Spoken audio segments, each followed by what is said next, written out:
Hello you beautiful peeps, my name's John, welcome to my channel. We've had our first failure on this car. I don't know when it happened, I don't know how it happened. All I know is that when I picked it up about a day after we'd done the last video on the sand and the grass, this dropped out. That's not supposed to happen. For those that are new to the hobby, the CVD joint or drive shaft, front drive shaft, is not supposed to just drop out. And as you can see, it's been quite a significant failure.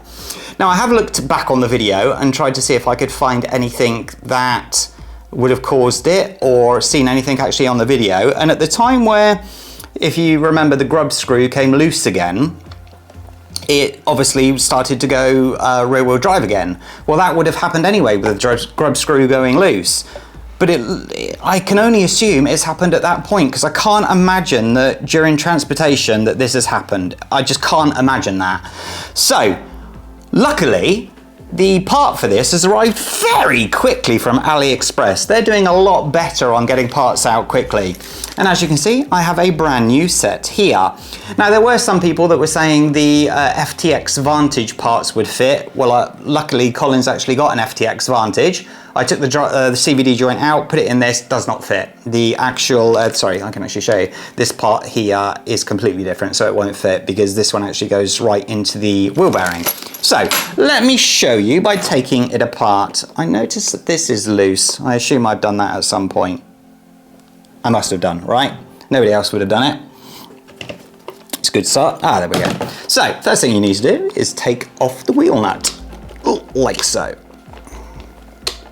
This tyre, if you haven't watched the video, was when, or I explained what happened, I don't actually have it on video, was when my friend Matthew was driving it on the RC racetrack, tarmac racetrack, and just chewed it all up. So, as you see, as that's broken, it's still holding in position, which it will do. You take out the 12mm hex, you have a tiny little pin here. For those that haven't done this before, you see, you must keep that safe. Put that there. Then, I can pretty much get rid of that. Take this off here. Once again, keep that safe. And as you can see, that's pretty much just popped out anyway. Ugh. So, here we go. That should be attached to that. And it's not. And that's quite a significant damage, isn't it? So, there's two things that could have happened. One, I broke it. One, two, it's a manufacturing fault. And I don't know which one it is. I honestly don't. Is it a worrying failure? Well, not if you've watched all of my videos, we have been beating the out of this car. So, the fact that this is the only thing that's broken, I expected a lot more to have broken, to be honest with you. Anyway, the fact is it's broken, and the fact is it needs to be replaced. So the part number is 7185 from ZD Racing. I paid $10 US for this. And it arrived in about 3 weeks. 2 weeks. That's bonkers. This is obviously two CVD joints, drive shafts. You don't need both of them. I only need one of them. So let's just double check it's the right size, which it is. So, to get this to work correctly, you need the drive shaft, you need that there, you need that there, the little pin, and then you need the cup there. So what you do, let me bring you down, it'll be easier. Ta-da! Sorry about the shaking. So that's the old one. I'm going to look at that later to see what's happened. So you see that there's a little hole in here. Still shaking, sorry. That slides through there, like so. And then what you do is you get the hole lined up. And obviously you have a hole in this. So, don't be tempted. Actually, I'm not going to finish saying that because I'm just going to jinx you all. So, line up those, and now you should be able to see all the way through. That's where the pin's going to go, and I've already lost it. There we go. See that? Pin goes all the way through, like so. So that is now all holding. Be aware that this pin can shift at any point. So when you're putting it in position, the pin can sort of jump a few millimeters, and then you're going to struggle getting it in, because what actually happens is the inner wheel bearing fits nicely over this, like so, and then that obviously holds the pin in place. So let's get her back up a little bit, please. And this has been my whole day, let me tell you. My absolute whole day has been banging and smashing into everything. I'm just going to put the CVD joint down a second, because I'm also going to take off the steering arm there. On my next video concerning this car, I'm going to be seeing if the FTX Vantage tie rods and steering arms will fit this car, because if so, I think most people would want them. So now, right, okay, you see here, it does have the bearing, the larger bearing in position, and I will check that it still has the smaller bearing on the outside. So, as I said, keep an eye on that pin and push it all the way through. Don't worry about lining everything up yet. That hole must be visible.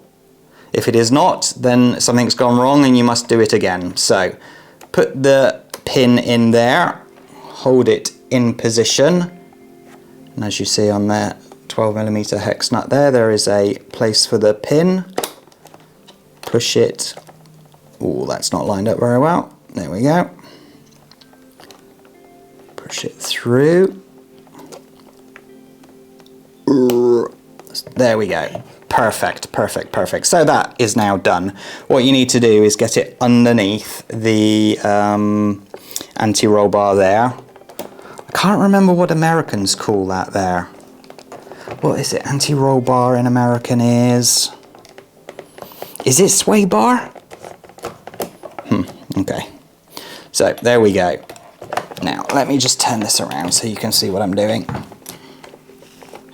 So CVD joint is now in position, so that obviously has to be put into the differential cup there. We will put on the steering arm straight away, because that will help sort of hold everything in position. Come down there with the tie rod, find the screw, like so, and screw it into position. Just keep an eye on the CVD joint, make sure it stays in the drive cup there, drive cup, differential cup.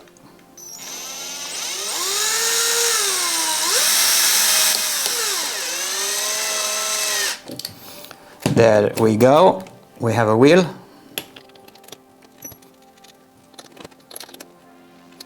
Man, that's tight. So, if everything has gone to plan, which I hope it has, the car should look like that. Okay, so everything's in the correct position. I have a battery and I have a controller. I've started to label all my controllers. There's so many of them, I just can't possibly keep track. So, oops, naughty boy, that was already turned on. So, steering and acceleration. Perfect. So everything is now back to operational, situational goodness. They're words. They're supposed to go that way, I promise you. Which is absolutely fantastic. So for $10 US, not only have I fixed the problem, I have also one spare, which is always handy if it is a weak point. Now, I am going to keep an eye on this issue. If it happens again, I will obviously let you all know, because it needs to be considered when purchasing this car. And I think if we can get some tie rods that are adjustable and steering arms that are adjustable, obviously rear tie rods as well, that will just add to this car's brilliance. If you've seen the videos, you'll see that I absolutely love this car, and I've actually been pining for it. Every time I've seen it's broken, I'm like, I was even considering taking out the front differential and the drive shaft and just running it in rear wheel drive. But then I remembered what it was like on the videos where the grub screw let loose, and rear wheel drive on this is useless. I also need to pick up some new tyres. I could potentially have some over there, but I think originals would be good on this, because the rest have handled very well considering everything I've thrown at it. So, next video for this car will specifically be do the FTX Vantage swing arms, tie rods and steering arms fit this? Wonderful. Thank you so much for watching. Hit that subscribe button, hit that like button, and I will catch you next time. Take care, stay safe. Bye-bye. Alexa, what's the time, please?